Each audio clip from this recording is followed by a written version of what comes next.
Hello दोस्तों, इस video में आज मैं अपने कुछ प्रवासी मजदूर भाइयों के बारे में बात करना चाहूँगा।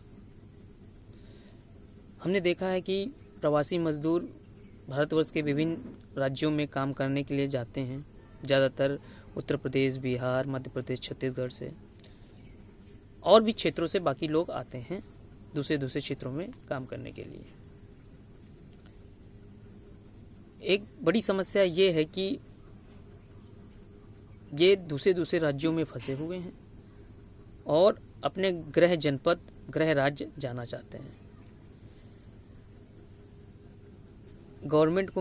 सेंट्रल गवर्नमेंट को मेरा एक सुझाव है कि जिस प्रकार हमने अपने नागरिकों को जो दूसरे देशों में काम कर रहे थे, कोरोना की वजह से फंस गए थे, उनको हमने बाई एयर इवैक्यूएट किया। सिर्फ अपने ही नागरिकों को नहीं, दूसरे देशों के नागरिकों भी हमने इवैक्यूएट किया और जो हमारे यहाँ विभिन्न देशों के नागरिक थे उनको भी बाई एयर उनके कंट्री, उनके देश भेज दिया। मेरा केंद्र सरकार को एक सुझाव है कि कुछ ऐसा ही कार्य अपने प्रवासी मजदूरों के लिए भी किया जाए, क्योंकि जिस प्रकार से जो सिटीजन्स हमारे बाहर के देशों में थे उनको सेंस ऑफ सिक्योरिटी वहाँ नहीं महसूस हो रही थी, ठीक उसी तरह इन प्रवासी मजदूरों को दूसरे राज्यों में सेंस ऑफ सिक्योरिटी नहीं महसूस हो रही। और दूसरा चीज़ है, जितना इन्होंने कमा के रखा है वो धीरे धीरे ख़त्म होता जा रहा है। लॉकडाउन 3 मई तक है, उसके बाद हो सकता है और बढ़ाने की ज़रूरत पड़े। हालांकि हमारी गवर्नमेंट सारी व्यवस्थाएं कर रही हैं इनके लिए, खाने से लेकर रहने तक की, लेकिन जो सेंस ऑफ सिक्योरिटी है इन प्रवासी मजदूरों में वो नहीं आ पा रही दूसरे राज्यों में। तो अगर बाई एयर हम इनको, प्रवासी मजदूरों को कहने का मतलब है कि इनके गृह राज्य भेज दिया जाए, जो नियरेस्ट एयरपोर्ट हो बाई एयर,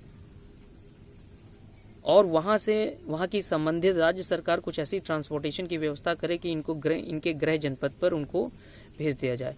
और अगर कोई भी कोरोना से इन्फेक्टेड है या नहीं भी है तो इनको इनके गृह जनपद में ही क्वारंटाइन करने की व्यवस्था बनाई जाए और क्वारंटाइन पीरियड ओवर होने के बाद ही इनको इनके गांव जाने दिया जाए। इसका सबसे बड़ा लाभ तो ये होगा कि गवर्नमेंट का खर्चा, संबंधित राज्य सरकार का खर्चा बचेगा इनके ऊपर करने से। और जब ये अपने गांव में पहुंच जाएंगे तो गवर्नमेंट का जो खर्चा बचेगा वो किसी और संसाधनों में कहीं और कोरोना से लड़ने के लिए इस्तेमाल किया जा सकता है। क्योंकि गांव की एक खासियत तो होती है कि वहाँ संसाधनों की भले कमी रहे लेकिन खाने पीने की कमी नहीं रहेगी। कोई भूख से बिरले कोई मरता है, क्योंकि वहाँ सब एक दूसरे की मदद करते हैं। पैसे की भले कमी रहे लेकिन खाने पीने की कमी नहीं रहती, क्योंकि मैं गांव का रहने वाला हूँ, मैं इसे भली भांति जानता हूँ। एक उदाहरण के तौर पे इनको इवैक्यूएट कैसे किया जा सकता है, इस तरह से, जैसे मान लीजिए मुंबई में कोई प्रवासी मजदूर या बहुत सारे प्रवासी मजदूर काम करते हैं जो उत्तर प्रदेश बाराबंकी का रहने वाला है, तो हम मुंबई एयरपोर्ट से उसको लखनऊ एयरपोर्ट बाई एयर भेज सकते हैं। और यहाँ से हमारी संबंधित राज्य सरकार, योगी सरकार कुछ ऐसा ट्रांसपोर्टेशन की व्यवस्था करे ताकि हम उनको बाराबंकी पहुँचा सकें और वहाँ पे उनको क्वारंटाइन कर दिया जाए।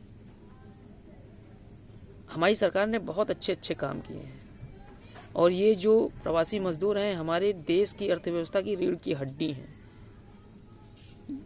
यही मजदूर हमारी फैक्ट्रियों में काम करता है, यही मजदूर हमारी सड़कों का निर्माण करता है, यही मजदूर बड़ी बड़ी बिल्डिंग्स का निर्माण करता है, यही मजदूर विभिन्न उद्योगपतियों के पास काम करता है और यही मजदूर विभिन्न कारखानों में काम करता है।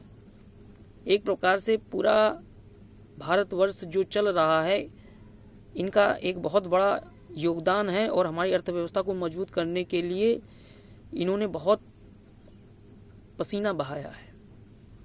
इस तरफ हमारी सरकार को जरूर ध्यान देना चाहिए। जिस प्रकार हमने हमारे स्टूडेंट्स को जो कोटा में फंसे हुए थे उनको निकाल करके उनके गृह जनपद पहुंचाया है, उसी प्रकार से इन मजदूरों को भी बाई एयर, क्योंकि बाई एयर में बहुत कम समय लगेगा और जब ये मजदूर इस तरह से सब अपने घर पहुंच जाएंगे तो एकाएक गवर्नमेंट को खुद महसूस होगा कि जो इनके लिए संसाधन जुटाए जा रहे थे उसमें भारी कमी आएगी, और दूसरा जो गवर्नमेंट का खर्चा बचेगा वो कोरोना से लड़ने के लिए कहीं हम और उसको इस्तेमाल कर सकते हैं।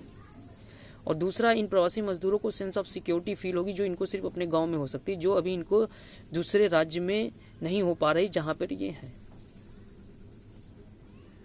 I hope